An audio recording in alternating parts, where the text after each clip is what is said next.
Hello students. हम लोग ने लास्ट क्लास में डिस्पर्जन ऑफ लाइट पे स्टॉप किया था। उसी को मैं कंटिन्यू करते हुए मैं आपको समझाना जा रही हूँ। ये वाला जो स्क्रीन है ना, मैंने अभी बैठ के बनाया है और आपको मैं अभी इसके थ्रू समझाती हूँ कि मैं आपको क्या बताना चाह रही थी। देखो, ये ग्लास हमारा जो है ना, ये हमारा एक मीडियम है। ठीक है। इसके पहले आपकी जो ये विबग्योर दिख रहा है आपको, ये आपकी ना एक लाइट है। एक सेकेंड ना, मैं आप लोग को एक सेकेंड,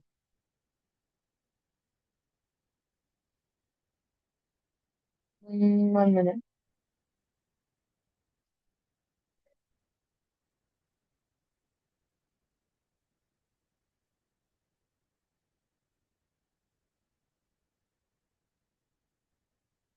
नहीं, कोई बात नहीं। तो आपको ये विबग्योर जो दिख रहा है ना, इसमें सारी फ्रीक्वेंसी की लाइट ना मिक्स की हुई है। अब आप ऐसा समझो कि ना, आपको एक हाईवे क्रॉस करना है। ठीक है। आपको पता है, हाईवे क्रॉस करने के टाइम पे ऐसा आप समझो, हमने एक ऐसा हाईवे बनाया है जहाँ पे बाइक अलग जाएगी, कार अलग जाएगी, बड़ी कार अलग जाएगी, छोटी कार अलग जाएगी, ट्रक अलग जाएगी। हमने ऐसा हाईवे बनाया है।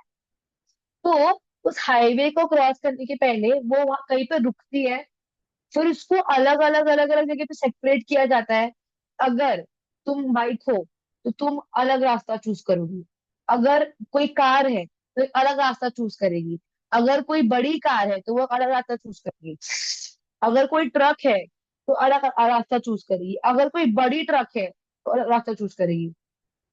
उस हाईवे में पहुंचने से पहले तो सब मिक्स किया होते हैं, सब मिक्स चल रहे होते हैं। लेकिन उस हाईवे से क्रॉस करने के लिए उनको खुद को अलग अलग रास्ते पे अलाइन करना पड़ता है, डिपेंडिंग अपॉन वो कौन से टाइप का व्हीकल है। राइट। वैसे ही आपका जो लाइट होता है, उसमें वायलेट लाइट भी होता है, इंडिगो भी होता है, ब्लू भी होता है, ग्रीन होता है, येलो होता है, ऑरेंज होता है और रेड होता है। इसको मिला के ही व्हाइट लाइट बनाई जाती है, व्हाइट कलर की लाइट बनाई जाती है। 400 से लेके 700 नैनोमीटर तक जो वेवलेंथ है, वो लाइट आपको दिखती है। और हर वेवलेंथ का ना अपना एक कलर होता है। ठीक है। जैसे कि अगर हमारी लाइट का वेवलेंथ 400 नैनोमीटर के आसपास है तो वो वायलेट कलर होगा। अगर हमारी लाइट का वेवलेंथ 700 नैनोमीटर के आसपास है तो वो रेड कलर होगा। तो ये ग्लास क्या बोलेगी, लाइट को बोलेगी आप रुक जाओ। आपको मैं आपकी फ्रीक्वेंसी के हिसाब से अलग अलग करूंगा। हर लाइट की अपनी अपनी फ्रीक्वेंसी होगी। सो उसको वो उसके हिसाब से एक रास्ता अलाइन करेगी। देखो, उसने वायलेट को इधर भेज दिया, इंडिगो को इधर भेज दिया, ब्लू को इधर भेज दिया, ग्रीन को इधर भेज दिया। उसने क्या बोला, अभी आप लोग साथ साथ नहीं चल सकते। अगर आपको मेरे अंदर से अक्रॉस होना है, आपको अपने इंडिविजुअल फ्रीक्वेंसी के हिसाब से एक रास्ता बताऊंगा, उसी रास्ते पे आपको चलना पड़ेगा। मतलब आपको उतना बेंड होना पड़ेगा। तो इस लाइट ने क्या किया, वायलेट लाइट को ज्यादा बेंड कर दिया। इसका मतलब क्या, कि इस मीडियम की वायलेट लाइट के लिए रिफ्रैक्टिव इंडेक्स ज्यादा थी। रिफ्रैक्टिव इंडेक्स क्या होता है, वो उस लाइट को कितना बेंड करेगी। सो ये मीडियम के लिए, वायलेट लाइट के लिए रिफ्रैक्टिव इंडेक्स ज्यादा थी, इसीलिए उसने उसको ज्यादा बेंड करके इस रास्ते में भेज दिया। आपको क्लियरली समझ में आ रहा है। इस एग्जाम्पल के थ्रू मैंने बहुत सोचा है इसके बारे में, फिर जाके मैंने रिकॉर्डिंग देना शुरू किया है ताकि आप लोगों को मैं बेस्ट पॉसिबल वे में समझा सकूं। अब इंडिगो को क्या बोलेगा, आप वायलेट के साथ में नहीं जा सकते क्योंकि वायलेट की और आपकी फ्रीक्वेंसी अलग अलग है। इसलिए आपको एक दूसरा रूट चूज करना पड़ेगा और मैं आपको बताऊंगा कि आपको कौन सा रूट चूज करना है। तो उसने उसको ये वाला रूट दे दिया। इसने लाइट को देखो कितना ज्यादा बेंड किया। वायलेट लाइट ऐसे स्ट्रेट आ रही थी, उसको स्ट्रेट आने के लिए दिया नहीं, उसको बेंड कर दिया। तो जो इस मीडियम ने इंडिगो और वायलेट लाइट को इतना बेंड किया है, इसी को हम लोग क्या बोलते हैं, refractive index of that medium for a particular frequency. हर एक फ्रीक्वेंसी को लाइट को वो अपने हिसाब से बेंड करेगा, उसको आप लोग क्या बोलते हो, रिफ्रैक्टिव इंडेक्स। यहाँ पे मेरा डिस्पर्जन ऑफ लाइट का टॉपिक समझ खत्म होता है। आपको मैं एक बार उसको रीड कर देती हूँ, आपको और क्लैरिटी भी आ जाएगी। ठीक है। 1 मिनट। देखो, in the vacuum, the velocity of light rays of all frequency is the same, but the velocity of the light in a medium depends on the frequency, उस लाइट की क्या फ्रीक्वेंसी, उस पे उसका वेलोसिटी डिपेंड करेगा।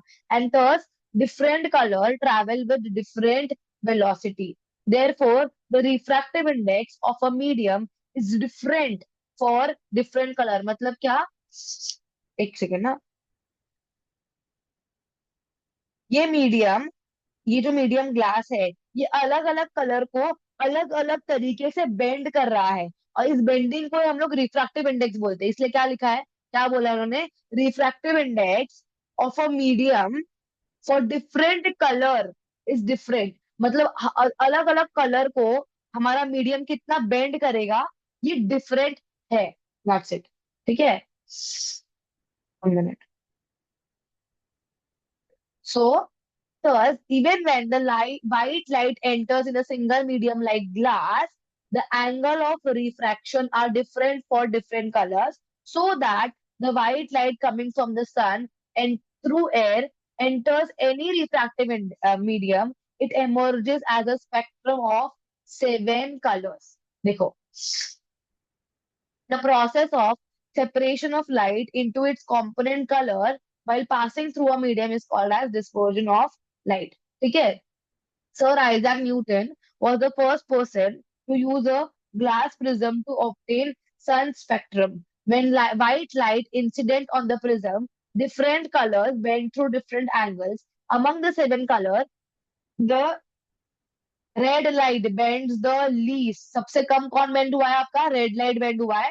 और सबसे ज्यादा कौन बेंड हुआ है आपका, वायलेट लाइट बेंड हुआ है। देखो, सनलाइट ऐसे जा रही थी और आपका वायलेट लाइट इतना बेंड हो गया, तो उसका एंगल कितना है, उसका एंगल काफी ज्यादा है, वायलेट लाइट का बेंडिंग का एंगल काफी ज्यादा है। और आपकी सनलाइट ऐसे जा रही थी, और आपका जो रेड लाइट है वो सिर्फ इतना ही बेंड हुआ है, इसलिए the bending of red light is the least. Okay, so as shown in the figure 6.8, the 7 color emerges along different path and get separated, and we get separate spectrum of 7 colors। मैंने इसको बहुत कोशिश की है, जब मैं इसको simplify करके आपको समझा सकूं। ये टॉपिक मैंने आपको फिर से एक बार कब तक समझा दिया है, जैसे मैं क्लास में समझाया करती थी। I hope this is clear to you. We are moving to the next question. ठीक है, नेक्स्ट क्वेश्चन क्या है आपका, कि 1 मिनट आ गया। The conversion of ferrous sulphate मतलब FeSO4 into ferric sulphate is a dash reaction. देखो देखो, एक और चीज, फेरस क्या होता है,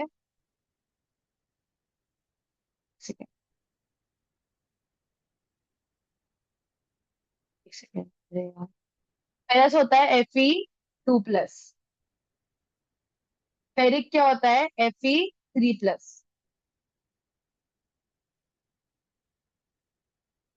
Fe3+।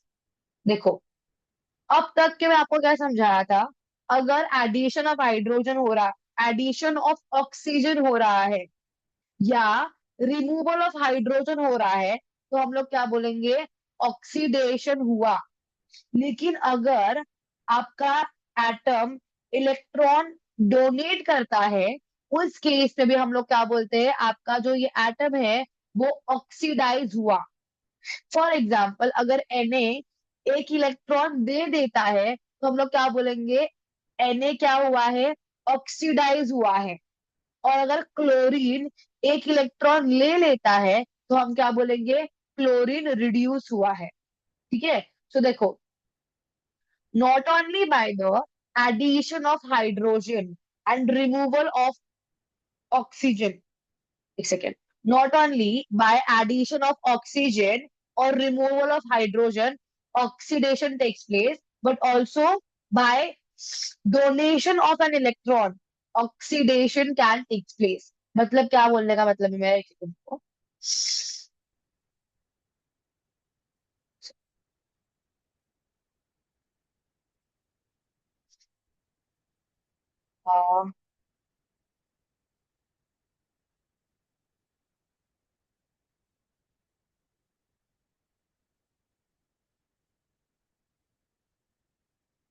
ऑक्सीडेशन,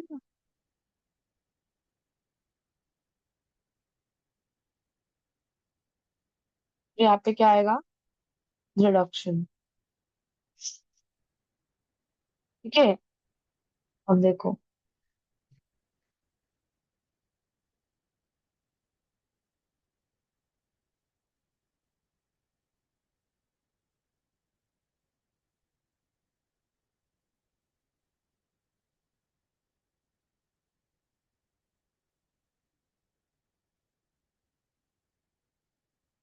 ठीक है, ऑक्सीजन में क्या होगा? Addition of, addition of oxygen, और या तो यहाँ पे क्या होगा? Removal of oxygen. आपके एग्जाम में आ सकता है, रिमूवल ऑफ ऑक्सीजन। इसको मैं कॉपी कर लेती हूँ एक मिनट।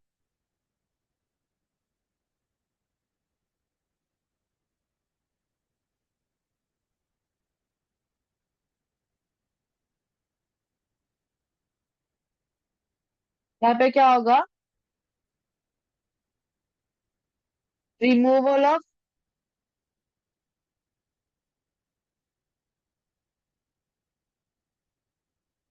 Removal of hydrogen. और यहाँ पे क्या होगा?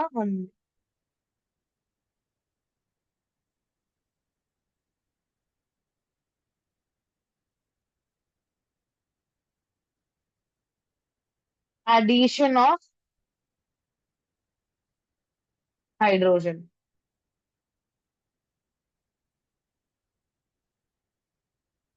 ठीक है, यहाँ पे होगा lose electron, loss of electron, electron. और यहाँ पे आएगा आपका gain of electron, gain of electron. ठीक है, सो देखो, हम लोग कब बोलेंगे ऑक्सीडेशन हो गया? जब हमारा एडिशन ऑफ ऑक्सीजन हो रहा है, या रिमूवल ऑफ हाइड्रोजन हो रहा है, या हम लोग अपने इलेक्ट्रॉन को लूज कर रहे हैं। और हम लोग कब बोलेंगे रिडक्शन हो गया? जब हमारा रिमूवल ऑफ ऑक्सीजन हो रहा है, या एडिशन ऑफ हाइड्रोजन हो रहा है, या हम लोग इलेक्ट्रॉन को गेन कर रहे हैं, तो हम लोग क्या बोलेंगे? रिडक्शन हुआ। फॉर एग्जाम्पल, हम लोग लेते एग्जाम्पल NaCl का। Na जो है, Na क्या करता है? एक इलेक्ट्रॉन को डोनेट करता है, मतलब लूज करता है। ये क्या बन जाता है? Na+। क्या बन जाएगा? Na+। मैं क्या बोलूंगी? इसने इलेक्ट्रॉन को लूज किया है, इसीलिए Na क्या हुआ है? ऑक्सीडाइज हुआ है। सिमिलरली अगर मेरा क्लोरीन जो है, वो क्या हो जाता है? Cl- बन जाता है। कैसे बन जाता है Cl-? Bye adopting one electron, bye gaining one electron. तो Cl क्या बन जाएगा? Cl-, मतलब इसने इलेक्ट्रॉन को गेन किया है, तो ये Cl क्या हुआ हमारा? रिड्यूस हुआ। ठीक है, सो सेम वे यहाँ पे इस क्वेश्चन के अंदर, जब आप लोग का चेरस सरफेस मतलब Fe+2, Fe+3 बनता है, तो इस केस में क्या हो रहा है? आपका ऑक्सीडेशन हो रहा है। क्या हो रहा है? ऑक्सीडेशन। अब यहाँ पे क्या बोला है? Lithium dash and potassium is a Dobereiner triad. आपको पता है lithium sodium and potassium is a Dobereiner triad. ठीक है, अब देखो क्या बोला है? रिफ्रैक्टिव, अभी देखो मैंने आपको सिखाया था ना, ये कॉन्सेप्ट अभी आप यहाँ पे अप्लाई हो रहा है। The refractive index depends on the velocity of the light in the medium. True. Refractive index किस पर डिपेंड करेगा? कि आपकी लाइट की क्या वेलोसिटी है किसी मीडियम के अंदर। अगर वेलोसिटी ज्यादा है तो रिफ्रैक्टिव इंडेक्स अलग होगी, अगर वेलोसिटी कम है तो रिफ्रैक्टिव इंडेक्स अलग होगा। ठीक है, सो ये वाला आंसर एकदम ट्रू है। मैं आपको टेक्स्ट बुक में दिखा भी देती हूँ कहाँ पे दिया है ये।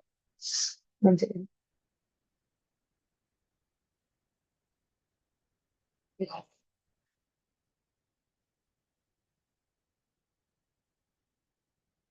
रिफ्रैक्टिव इंडेक्स मतलब कितना लाइट बेंड करेगा, वो किस पर डिपेंड करता है? Velocity of light in a medium, मतलब किसी मीडियम में आपकी लाइट की क्या वेलोसिटी है, उस पर डिपेंड करेगा कि आपका लाइट कितना बेंड करेगा। ठीक है। 1 मिनट। नेक्स्ट क्या पूछा है? टॉर्च के अंदर कौन सा लेंस होता है? Concave lens. कैमरा में कौन सा लेंस होता है? Convex lens. तो यहाँ पे ये वाला आंसर कॉन्वेक्स लेंस आएगा यहाँ पे। ये है zinc, iron, phosphorus and sodium. यहाँ पे आंसर फॉस्फोरस क्यों दिया है मैंने? बिकॉज फॉस्फोरस एक नॉन मेटल है और सोडियम, आयरन एंड जिंक एक मेटल है। आपको क्या बोला है? Draw the structural formula of C3H8। अब आपको पहले पहचानना पड़ेगा कि ये अल्केन है, अल्कीन है या अल्काइन है। तो देखो ये एक अल्केन है। क्यों एक अल्केन है? बिकॉज देखो CnH2n+2। ठीक है। तो देखो अगर मैं एन की जगह पे 3 रखती हूँ, अगर एन की जगह पे 3 रख दी, C3H2 × 3 करूंगी तो मुझे कितना मिलेगा? 8 मिलेगा। क्या मिलेगा? 8। इसीलिए ये क्या होगा? एक अल्केन होगा। क्या होगा? एक अल्केन, बिकॉज ये अल्केन के जर्नल फॉर्मूला को प्रॉपरली फिट करता है। ठीक है। सो ये क्या हो जाएगा? इसका आंसर क्या आएगा? C3H8। C3H8। इसको आप लोग कैसे ड्रॉ करोगे? देखो मैं आपको दिखाती हूँ कैसे you are going to draw this. C3H8। ठीक है।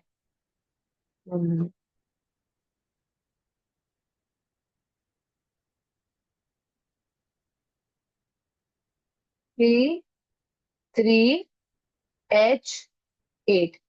जब हमको पता चल गया है ये एक अल्केन है। अल्केन में क्या होता है? कार्बन और कार्बन के बीच में सिंगल बॉन्ड होता है। ठीक है। तो ये क्या आएगा? C-C-C। 3 कार्बन हो गया। अब जो बचा हुआ है 4 बॉन्ड, उसको आप लोग हाइड्रोजन के साथ में सेटिस्फाई करके स्ट्रक्चर को प्रॉपरली बनाओ। ठीक है। सो ये आपका C3H8 बन गया है। अभी यहाँ हर जगह यहाँ पे आप लोग को एच ही लिखना है, बस दैट्स इट। इतना आप लोग को करना है। ठीक है। अब मैं आप लोग को एक चीज बताना चाहती हूँ। मैं हर क्वेश्चन को ना एक डिफरेंट वीडियो में एक्सप्लेन करूंगी। मतलब क्वेश्चन नंबर 1 एक दूसरे वीडियो में आएगा, क्वेश्चन नंबर 2 एक दूसरे वीडियो में आएगा, ताकि मुझे भी थोड़ा सा ना रिलैक्सेशन हो। क्योंकि बहुत ज्यादा बोर्डन हो जाता है जब मैं पूरा पेपर एक पेपर में एक वीडियो में सॉल्व करने के लिए जाती हूँ। इसलिए every question now will be discuss in a different video. ठीक है। मतलब हर क्वेश्चन नहीं, क्वेश्चन नंबर 1 दूसरी वीडियो में आएगा, क्वेश्चन नंबर 2 दूसरी वीडियो में आएगा, ऐसे करके अलग अलग क्वेश्चन अलग अलग वीडियो के अंदर आएगा। ओके। सो अभी मैं आप लोग को दिखा देती हूँ। ये लो। फिर क्या बोला है? Which satellite which satellite is used in a educational field among INSAT and GSAT.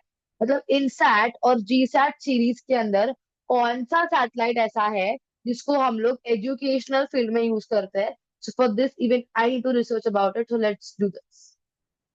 Ask Copilot. वो हमारी हेल्प कर सकते हैं, राइट? तो देखो, इनसैट और जीसैट में से कौन सा वाला सैटेलाइट हमारे एजुकेशनल यूज के लिए होता है?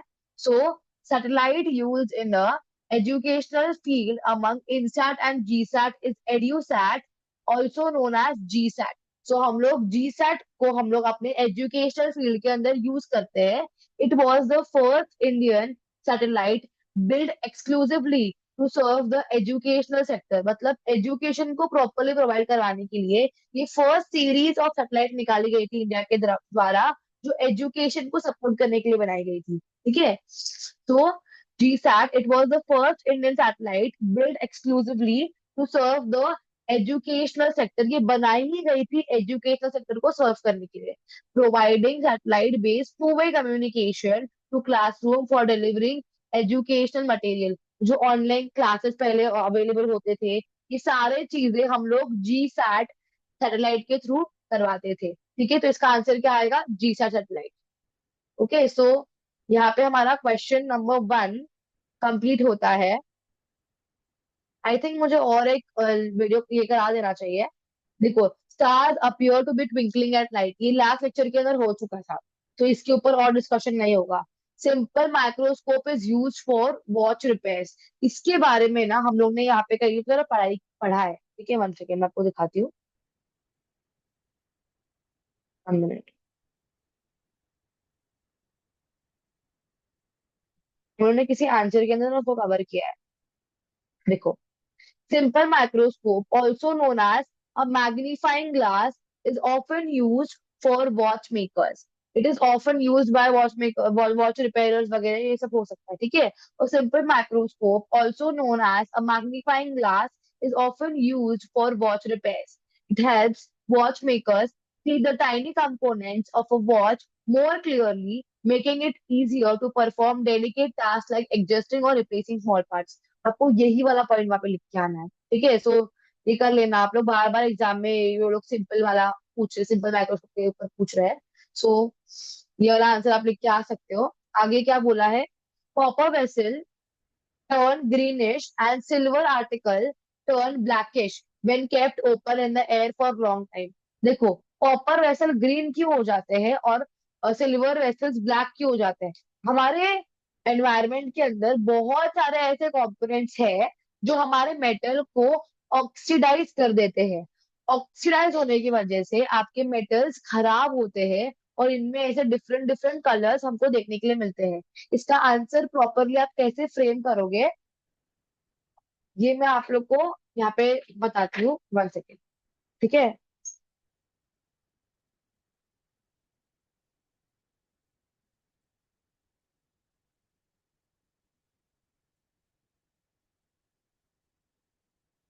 1 मिनट।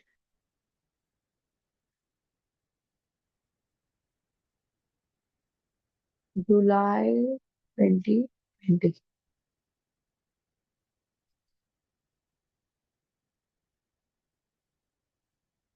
या,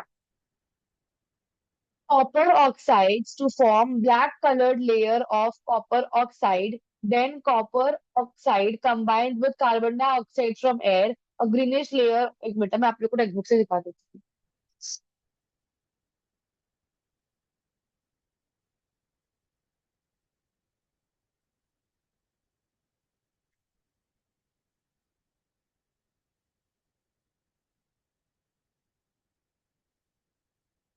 यहाँ पे, यहाँ पे है, ठीक है।